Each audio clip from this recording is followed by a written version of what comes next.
Stock compensation can create significant wealth building opportunities for employees of publicly traded companies, and we see this especially for those working in the tech industry. Although it can create a significant opportunity, there's also some potential risks that make proper planning even more critical. If you work at a publicly traded company and you found yourself with an over-concentration of your company stock in your portfolio, let's chat.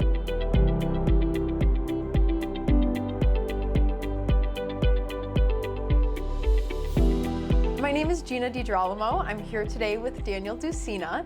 Daniel is our Chief Investment Officer, and he actually typically leads our Blue Chip Now podcast. So we're excited to have him on the chat today. Thank you for joining me. Thanks so much for having me. Excited to chat. Absolutely. Awesome.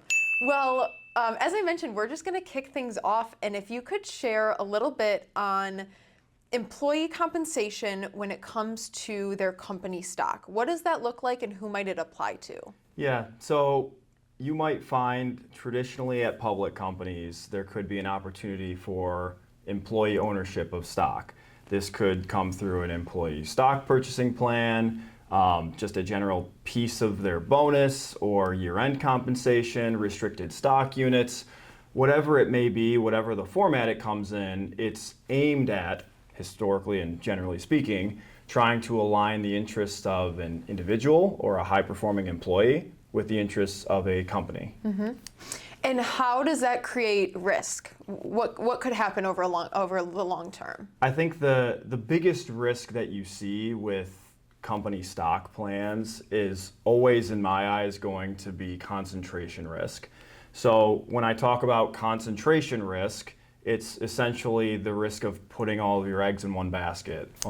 Without having any diversification, you can be hitching your wagon to just one horse, where essentially it doesn't always end up being an issue, but the potential for risk is much, much greater. If you build up a position over time that ends up dominating not just your portfolio, but ultimately your financial future and your current financial success, that can pose some serious risks. Mm-hmm. And this is an interesting combination between the financial planning and portfolio management. And I think part of that is this behavioral finance topic that we talk about of someone feeling a certain bias, or they really like the company, they know that it's done well, so they want to hold on to that stock. What does that look like from an investment management perspective, and what should they look out for? Yeah, well, I think that there is some level of familiarity that comes into play. So if you are a high-performing employee or a corporate executive and you're being granted or gifted shares of stock over years and years at a time, number one, you live and breathe the results of that company that you're allocated to every single day. You understand the direction of the business, you understand the vision, you understand the challenges that it faces, and you probably do feel some semblance of control or level of influence on the direction of the company and thus success of the shares that you are owning. So I think that the familiarity bias is a huge piece of why you end up seeing some corporate executives or general employees that are gifted stock or granted stock be over-concentrated.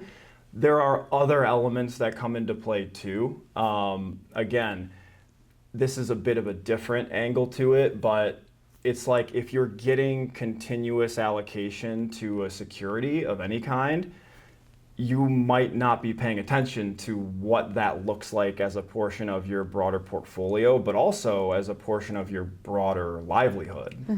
So Daniel, specifically looking at the potential for risk when someone's receiving company stock, not only are they going to receive the stock, as you mentioned, in the form of RSUs or bonuses or some type of their compensation, but they're also, their livelihood, their other income is also tied to that single company. What does the risk management look like from that perspective? Yeah, well, I'm glad you brought it up because really you should look at some of the risks of stock-based compensation from two lenses. So number one, on the portfolio side of things, you could very easily see an individual who's continuously being granted shares of a public company have that allocation grow to 20, 30, 40, even 50% of that individual's investable assets, which, again, there's no one-size-fits-all number, which is right, and we'll probably touch on that later. But the idea being that this company and its success are dominating your future investable portfolio's outcome, right? The other lens through which to look at this, and the other piece of concentration, is not only is your portfolio potentially extremely tied to the success of this company, but so is your day-to-day, week-to-week, month-to-month earnings, right? If this same company, which you are extremely heavily allocated to, is going to be somewhat dictating your livelihood, salary, bonus, future opportunities, all of a sudden it's not just a portfolio concentration risk, it's just a holistic financial well-being risk that I think most people don't pay attention to until it ends up being a little bit too late. That's a great point, absolutely.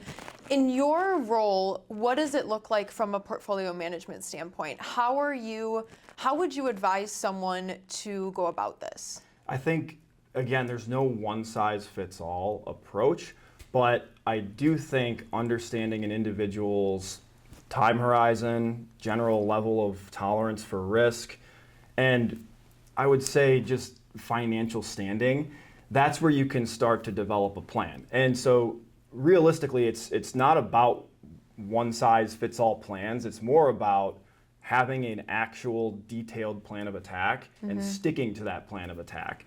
I mean, for one individual, that could be taking some chips off the table every month. For others, it could be a defined allocation being sold every year. In even select scenarios, it might make sense to strike some options around this individual security.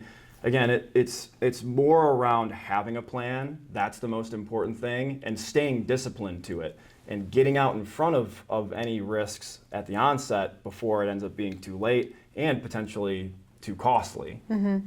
I want to dive a little bit deeper into our specific strategy when it comes to an individual stock portfolio.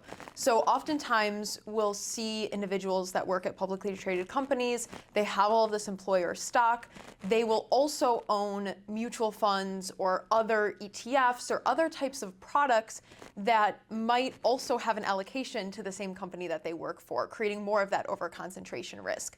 How does the Blue Chip Partners investment strategy play into someone who may want to diversify the allocation that they have? Yeah, it's a good point because let's say mutual fund A, the manager of that fund is not specifically taking into account Gina DiGirolamo's position in Amazon, for example, when he's deciding to buy or sell that position. And unless you're astutely aware of each of the holdings of any of your mutual fund or exchange traded fund positions, this is a risk that can go unnoticed and unchecked. Now, one of the benefits of using individual companies for an equity allocation is that there isn't really any gray area. I mean, you see what you own on statements. It's very easy to map out the allocation as it pertains to your holistic balance sheet and overall financial situation. The other thing it does is it can allow for some opportunities with regards to selling individual positions of shares of your employer without blowing yourself up from a tax perspective. You mentioned using the individual stock positions in an equity portfolio or allocation. How does that play into tax planning in this situation? Well, I think so. In addition to the familiarity and I guess level of control that an employee might feel with regards to their company's stock, you also might have individuals that are hesitant to sell just because of the tax burden. So if you are a shareholder of a stock through your company that has appreciated rapidly or massively, again, if left unchecked over years and years of compounding, all of a sudden you could be looking at a pretty big tax bill in order for you to take some risk off the table. So one reason that I think using individual companies to constitute an equity allocation is beneficial is because it can give you some more flexibility on taxes. At Blue Chip, our standard equity models are generally between 25 to 40 companies. And as much as I'd like to believe otherwise, in any given year, not all 25 to 40 of those are going to go straight upwards. So with that, it's around being active in recognizing losses, even if you still believe in the fundamentals of the company. If there is short-term dislocation in the market, like we saw in March of this year, we saw it in March and into April of 2025 as well, take advantage of those dislocations, recognize some taxable losses. That can free up an individual to recognize some taxable gains from a potentially appreciated position and ultimately start to de-risk and deconcentrate their portfolio. Absolutely. So we talked about the behavioral familiarity bias that comes with this. We talked about the tax planning that kind of pertains to it. I want to circle back to the idea of someone being a high performer at their company, knowing the industry. How would you say, if you were to give one piece of advice to someone to balance out that confidence in the company with needing to diversify the rest of their portfolio? What would be the key takeaway there? Yeah, it's always difficult because, like you said, that familiarity extends a lot of the time well past the company itself. If this company that the employee works at and has a large stock allocation to is in tech, generally speaking, an individual might be well versed and more up to date on things going on in the tech sector. I would always challenge the notion that just because an individual is comfortable with an allocation or knows a lot about it, that they should be overly exposed to it.